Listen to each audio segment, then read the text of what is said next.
Sous la pluie battante, Adrien trébucha, son sang se mêlant à la boue glacée du sentier. La falaise au-dessus de lui grondait, menaçant de s'effondrer, et pourtant, ce n'était pas la tempête qui le terrifiait, mais l'homme qui le poursuivait. Léo, son ennemi juré, celui qui l'avait trahi, était là, à quelques pas, son souffle rauque résonnant dans la nuit. Il n'aurait jamais dû se retrouver ici, dans les entrailles des gorges du Verdon, au cœur de la Provence sauvage. Adrien, 27 ans, guide de randonnée aguerri, connaissait ces sentiers comme sa poche. Mais ce soir-là, tout avait dérapé. Une excursion organisée pour un groupe de touristes s'était transformée en cauchemar lorsque la tempête avait frappé, dispersant le groupe. Et maintenant, il était coincé avec Léo, 25 ans, l'homme qu'il haïssait depuis des années, celui qui avait brisé ses rêves d'adolescent. Adrien s'arrêta, à bout de souffle, et s'adossa à une paroi rocheuse. Ses vêtements trempés collaient à sa peau, et une douleur aiguë irradiait de son bras gauche, où une entaille profonde saignait abondamment.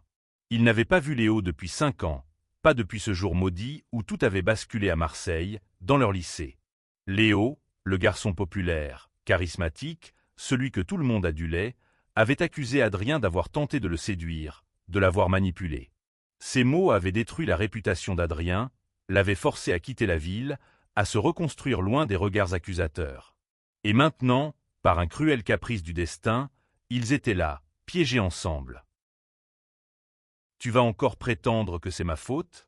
cracha Léo, surgissant de l'ombre, ses yeux noirs brillants de colère. « C'est toi qui nous as conduits ici, toi qui as voulu jouer les héros. » Adrien serra les poings, ignorant la douleur qui pulsait dans son bras. « Tu oses me parler de faute? Toi, qui as ruiné ma vie avec tes mensonges. » Léo s'approcha, son visage à quelques centimètres de celui d'Adrien. La tension entre eux était palpable, comme une étincelle prête à embraser la grotte. Mais avant que l'un d'eux ne puisse répondre, un craquement sinistre résonna au-dessus de leur tête. La falaise céda, et une avalanche de roches s'abattit, les forçant à plonger dans une cavité obscure pour survivre.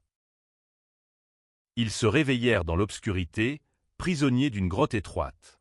La lampe de poche d'Adrien, à moitié brisée, projetait une lueur faiblarde sur les parois humides. Léo était allongé à quelques mètres, une coupure sur le front, son souffle irrégulier. Malgré sa haine, Adrien sentit son cœur se serrer. Il rampa jusqu'à lui, vérifiant s'il était conscient.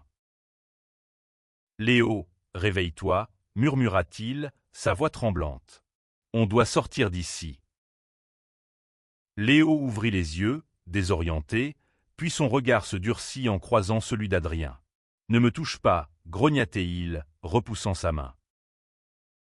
Adrien recula, blessé mais déterminé. « Si on ne coopère pas, on va mourir ici. C'est ça que tu veux ?» Léo ne répondit pas, mais son silence parlait pour lui. Ils étaient ennemis, mais la survie les obligeait à une trêve fragile. Ensemble, ils explorèrent la grotte, cherchant une issue. Les heures passèrent, marquées par des silences lourds et des éclats de colère. Chaque reproche ravivait les blessures du passé, les accusations de Léo, la honte d'Adrien, et cette attirance trouble qu'aucun d'eux n'osait nommer. Pourtant, au fil des heures, quelque chose changea. En partageant leurs maigres réserves d'eau, en s'aidant mutuellement à franchir des passages dangereux, ils commencèrent à se voir différemment. Léo raconta, à contre-cœur, comment il avait agi par peur à l'époque, terrifié par ce qu'il ressentait pour Adrien, terrifié par ce que cela signifiait dans une petite ville où les rumeurs pouvaient détruire une vie. Adrien, à son tour, avoua la douleur d'avoir été rejeté, d'avoir cru que Léo l'avait trahi par pure cruauté.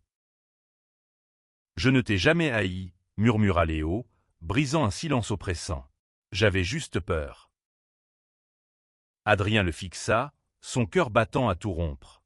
Était-ce une confession? Une manipulation? Il ne savait plus. Mais dans l'obscurité de la grotte, avec la mort rôdant autour d'eux, ces mots semblaient porter une vérité qu'aucun d'eux n'était prêt à affronter.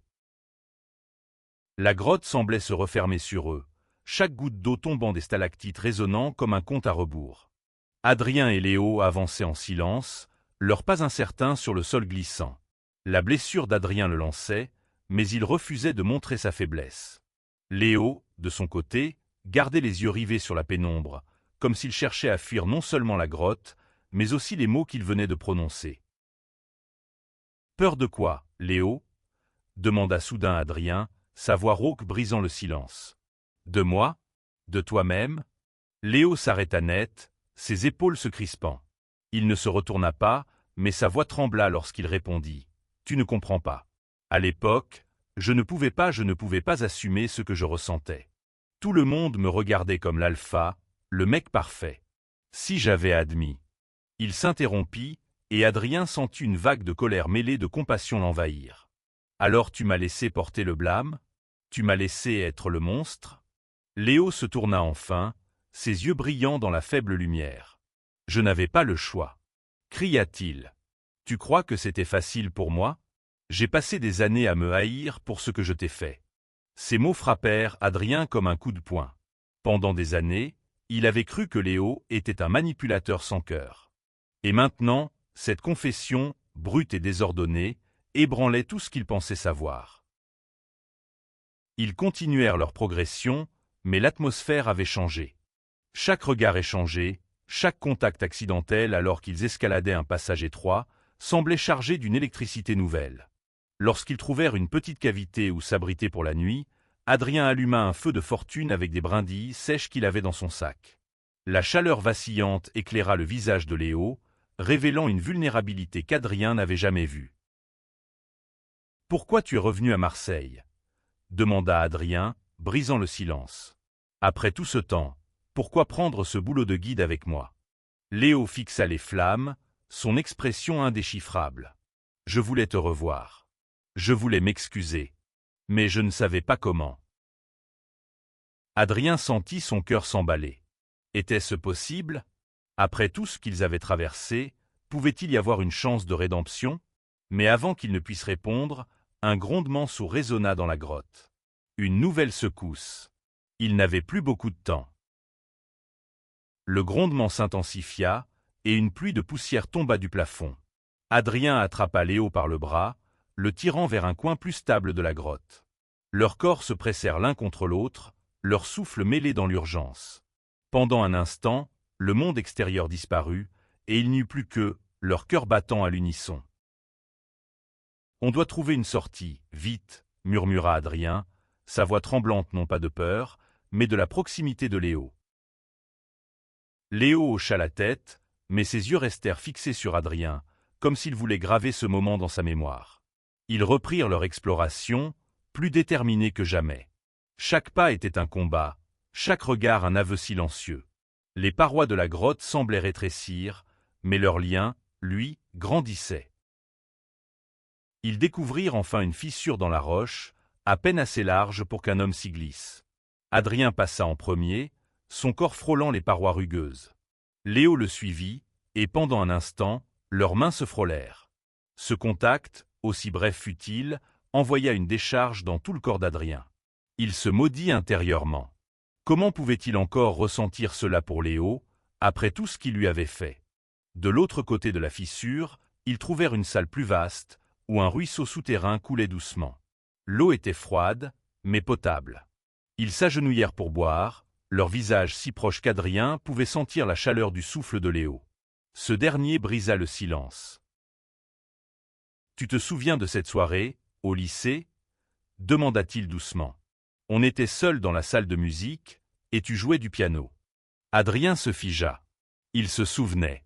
C'était la première fois qu'il avait senti quelque chose pour Léo, quelque chose de plus grand que l'amitié.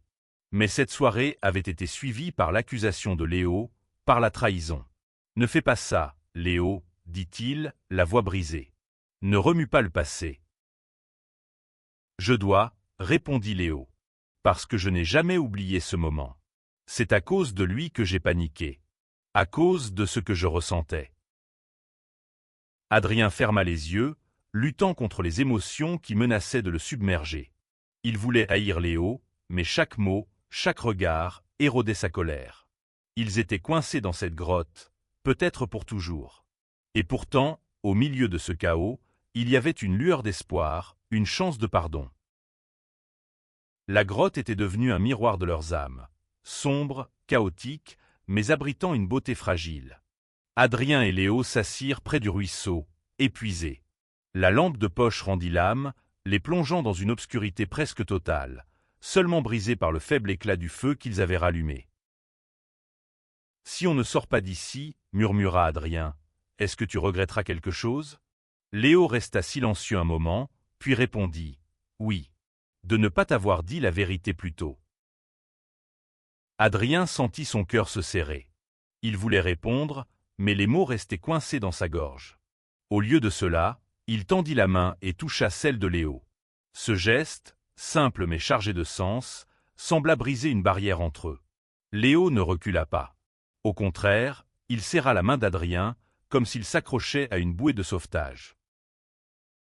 Ils parlèrent toute la nuit, mettant à nu leurs peurs, leurs regrets, leurs désirs enfouis.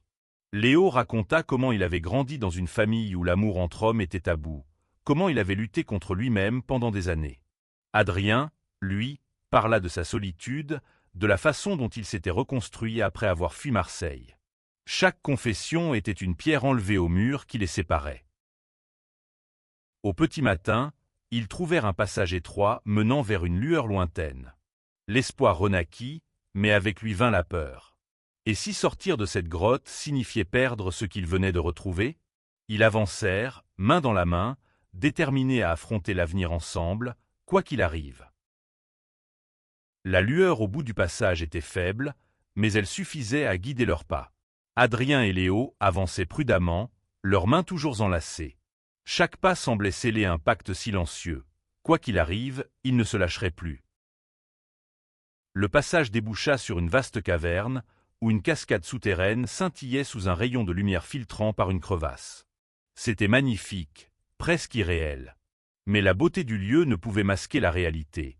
Ils étaient toujours piégés, et leurs blessures s'aggravaient. Adrien s'effondra contre une paroi, sa vision troublée par la perte de sang. « Adrien !» cria Léo, se précipitant vers lui. « Reste avec moi. » Il déchira un morceau de sa chemise pour panser la blessure d'Adrien, ses gestes maladroits mais désespérés. « Je ne te perdrai pas, pas maintenant, » murmura-t-il. Adrien esquissa un sourire faible. « Tu es toujours aussi dramatique, Léo. » Mais derrière cette taquinerie, il y avait une vérité. Ils se battaient pour plus que leur survie. Ils se battaient pour une seconde chance, pour un amour qu'ils avaient nié trop longtemps. Léo aida Adrien à se relever, et ils continuèrent, portés par une détermination nouvelle. Ils trouvèrent enfin une sortie potentielle, une échelle naturelle de roche menant vers la lumière. Mais elle était instable, et chaque mouvement risquait de provoquer un éboulement. Léo insista pour passer en premier, testant chaque prise avec soin. Adrien le suivit, son cœur battant non pas à cause de l'effort, mais à cause de l'homme qui risquait sa vie pour lui. L'ascension était périlleuse. Chaque prise semblait prête à céder sous leur poids, et la lumière au-dessus d'eux semblait à la fois si proche et si lointaine. Léo atteignit le sommet en premier et tendit la main à Adrien. Leurs regards se croisèrent, et pendant un instant, tout le reste disparut, la grotte, la douleur, le passé. « Je te tiens » murmura Léo, sa voix pleine de promesses. Adrien saisit sa main, et ensemble, ils émergèrent à l'air libre. Le soleil perçait à travers les nuages, illuminant les gorges du Verdon d'une lumière dorée. Ils s'effondraient sur l'herbe, épuisés mais vivants. Pour la première fois depuis des années, Adrien se sentit libre, non seulement de la grotte, mais aussi de la colère qu'il avait enchaînée. Ils restèrent là, allongés côte à côte, leur respiration synchronisée. Léo tourna la tête vers Adrien. « Je suis désolé, » dit-il simplement. « Pour tout. » Adrien ne répondit pas tout de suite. Il fixa le ciel, laissant les mots de Léo s'installer dans son cœur. Puis, doucement, il murmura « Moi aussi, je suis désolé. D'avoir cru que tu étais un monstre. » Ils rirent, un rire nerveux mais libérateur. La route devant eux serait longue, pleine de défis. Mais pour la première fois, ils étaient prêts à l'affronter ensemble. Les secours arrivèrent quelques heures plus tard, alertés par les autres membres du groupe de randonnée. Adrien et Léo furent emmenés à l'hôpital de Digne-les-Bains, où leurs blessures furent soignées. Mais même dans la stérilité de la chambre d'hôpital, l'intimité qu'ils avaient partagée dans la grotte persistait. Ils parlèrent, beaucoup. de leurs peurs, de leurs espoirs, de ce qu'ils voulaient pour l'avenir. Léo avoua qu'il avait toujours aimé Adrien, mais que la honte et la peur l'avaient poussé à le rejeter. Adrien, lui, reconnut qu'il n'avait jamais cessé de penser à Léo, malgré la douleur. Leur relation naissante n'était pas parfaite. Il y avait encore des blessures à guérir, des vérités à affronter. Mais ils étaient déterminés à essayer. Ils décidèrent de retourner à Marseille ensemble, non pas pour effacer le passé, mais pour le réécrire.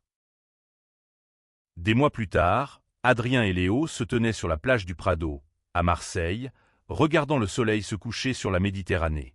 Ils n'étaient plus des ennemis, ni même des amis. Ils étaient quelque chose de plus, quelque chose de précieux et de fragile, forgé dans l'obscurité d'une grotte et la lumière d'une seconde chance. « Tu crois qu'on aurait pu éviter tout ça ?» demanda Léo, sa main serrant celle d'Adrien. « Peut-être, » répondit Adrien avec un sourire. « Mais je ne changerai rien. Cette grotte, elle nous a sauvés. » Ils s'embrassèrent, un baiser doux mais chargé de promesses. Autour d'eux, le monde continuait de tourner, avec ses jugements et ses défis.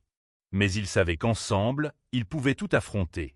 Leur amour, né dans la douleur et la rédemption, était une preuve que même les blessures les plus profondes pouvaient guérir. Et tandis que les vagues caressaient le rivage, ils firent un vœu silencieux, ne plus jamais se cacher, ne plus jamais avoir peur. Ils étaient libres, enfin.